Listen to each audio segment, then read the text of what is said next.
Hello everyone, my name is Hivas Verma. आज का मेरा टॉपिक है direct and indirect objects. Students, जब हम किसी सेंटेंस की संकल्पना करते हैं तो हमें एक सब्जेक्ट और एक वर्ब की आवश्यकता पड़ती है। जब कभी भी सेंटेंस और वर्ब की आवश्यकता को हम आगे बढ़ाने के मूड में रहते हैं तो वह होता है हमारा एक ऑब्जेक्ट।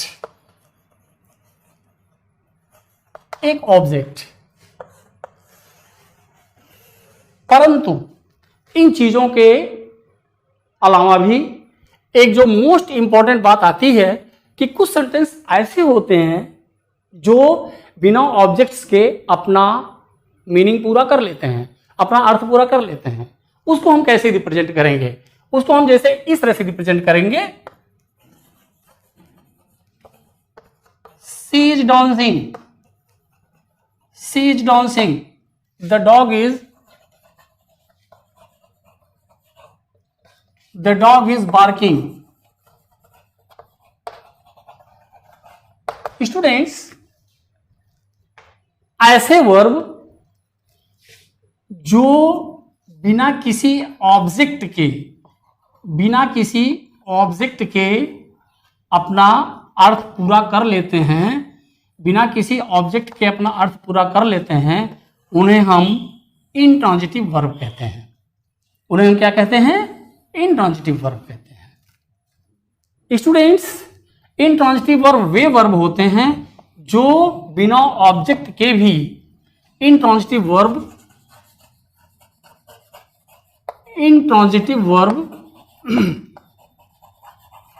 वे वर्ब होते हैं जो बिना ऑब्जेक्ट के भी अपना कार्य पूरा कर लेते हैं। इन्हें हम इंट्रांजिटिव वर्ब कहते हैं।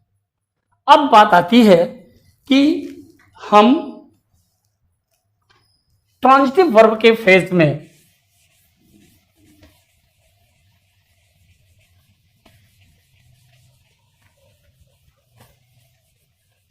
अब देखें, कुछ वर्ब्स ऐसे होते हैं जो बिना ऑब्जेक्ट के अपनी मीनिंग पूरा नहीं कर पाते हैं। ओके, जैसे आई डू माई वर्क, या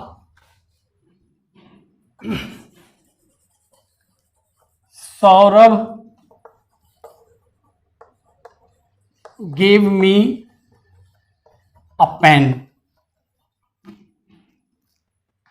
स्टूडेंट्स, जब हम इस सेंटेंस को एनालाइज करते हैं तो उस एनालिसिस में हम पाते हैं कि ये वर्ब गेव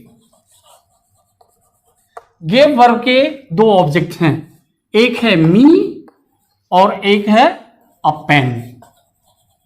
तो हम मी को इनडायरेक्ट ऑब्जेक्ट कहते हैं और अ पेन को डायरेक्ट ऑब्जेक्ट कहते हैं। Now the question, how we will think about the concept of the indirect object and the direct object. Indirect object actually हम क्या कहते हैं? इसको जो सजीव होते हैं, सजीव ऑब्जेक्ट जो होते हैं उन्हें हम इनडायरेक्ट ऑब्जेक्ट कहते हैं, और जो निर्जीव होते हैं उन्हें हम डायरेक्ट ऑब्जेक्ट कहते हैं। इनडायरेक्ट ऑब्जेक्ट को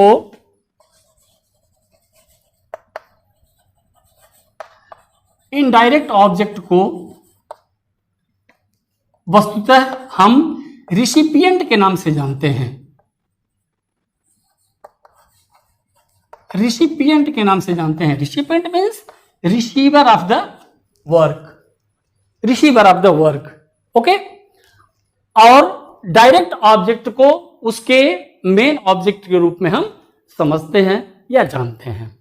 स्टूडेंट्स, जब ये बात आती है तो हमारे सामने इसको रिप्रेजेंट करने की बात आती है, जब तो हम इसको रिप्रेजेंट करते हैं डीओ और आईओ से। अब हम आपको बता दें कि डीओ और आईओ से हम इसको रिप्रेजेंट करते हैं और हम देखते हैं कि डीओ क्या होता है, डायरेक्ट ऑब्जेक्ट, डायरेक्ट ऑब्जेक्ट, और आईओ क्या होता है, इनडायरेक्ट ऑब्जेक्ट।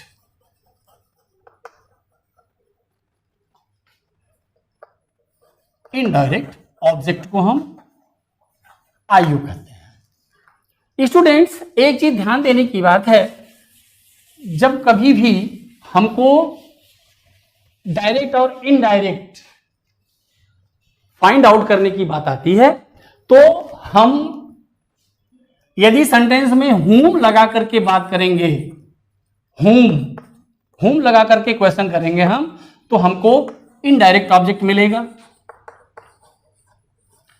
इनडायरेक्ट ऑब्जेक्ट मिलेगा। और यदि हम व्हाट लगा करके बात करेंगे, व्हाट लगा करके क्वेश्चन पूछेंगे, तो हमको डायरेक्ट ऑब्जेक्ट मिलेगा, डायरेक्ट ऑब्जेक्ट मिलेगा। ये बात समझ में आ गई हमारे। अब हम आगे बढ़ते हैं और बताते हैं कि ऑब्जेक्ट कैसे फॉर्मेट करता है और कितने प्रकार के ऑब्जेक्ट हो सकते हैं। वास्तव में ऑब्जेक्ट जो है नाउन भी हो सकता है, प्रोनाउन भी हो सकता है, फ्रेज भी हो सकता है,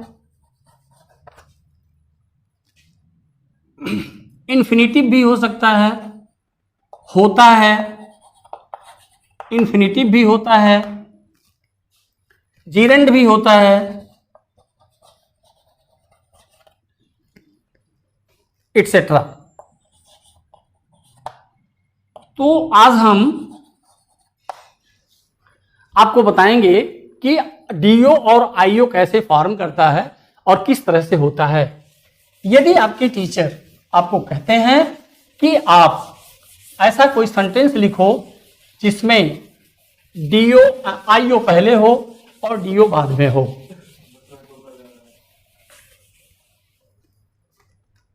आईओ पहले हो और डीओ बाद में हो, तो द टीचर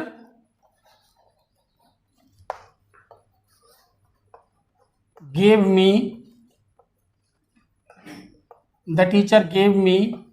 an exercise। इसमें हम आपको मैंने बताया यदि इनडायरेक्ट प्राप्त करना हो आपको तो whom लगाकर क्वेश्चन करेंगे, और अगर डायरेक्ट ऑब्जेक्ट प्राप्त करना हो आपको तो what लगा करके आप क्वेश्चन करेंगे। तो आइए हम करते हैं। whom the teacher gave an exercise means me, teacher gave me, whom करके क्वेश्चन करेंगे तो me आएगा, and what did the teacher give an exercise। तो अभी मैंने आपको बताया कि अगर आप whom करके क्वेश्चन करोगे तो आएगा इनडायरेक्ट ऑब्जेक्ट, और अगर आप what करके क्वेश्चन करोगे तो आपका ऑब्जेक्ट आएगा, मतलब डायरेक्ट ऑब्जेक्ट आएगा आपका। इनडायरेक्ट ऑब्जेक्ट, डायरेक्ट ऑब्जेक्ट आपने समझ लिया कि किस तरह से लगेगा ये। अब हम इसको आपको बता दें, ये तो हो गया आपका आईओ,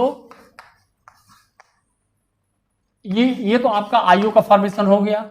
अब हम आपको डीओ का फॉर्मेशन बताएंगे कि डीओ किस तरह से लगता है। Raman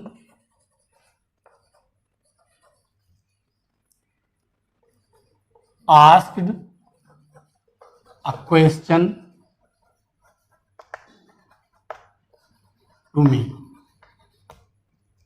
Now here, what Raman asked? A question, that is DO. Whom Raman asked? To me, that is the IO. This is IO and this is DO. In this sentence, this is IO, this is IO and this is DO। अब हम थोड़ी C sharp बातें कर लेते हैं। आपको अभी मैंने बताया कि ऑब्जेक्ट नाउन भी हो सकता है, प्रोनाउन भी हो सकता है, फ्रेज भी हो सकता है, इन्फिनिटिव भी हो सकता है, ओके, जिरंड भी हो सकता है।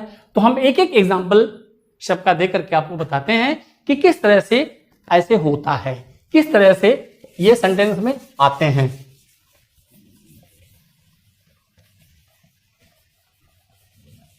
स्टूडेंट्स, सबसे पहले हम नाउन को बताते हैं, okay. Ram called Mohan, Ram called Mohan, this is noun, this is noun, okay.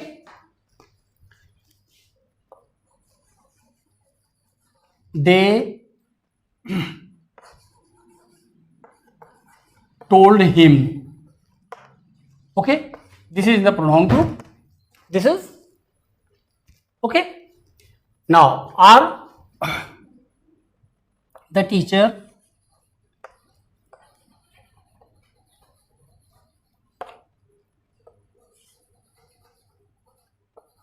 called her, pronoun, okay. Now in this case we can analyze that this is the noun, this is pronoun, okay. Now come to infinitive.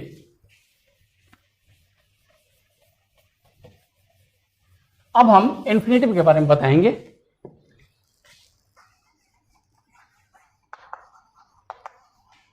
infinitive के बारे में बताएंगे। infinitive is formed like 2 plus mv,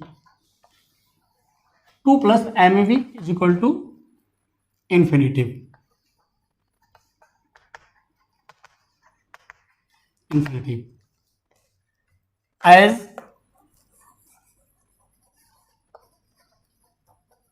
they want to play, they want to play, this play is infinitive, okay.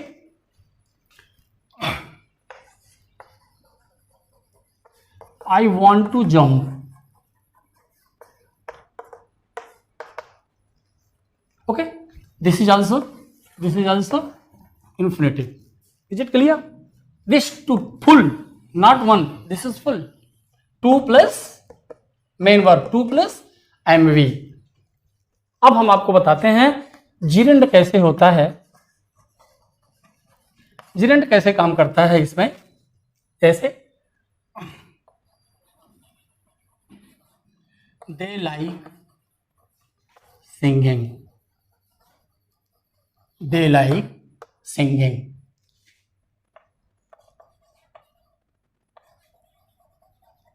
Mohan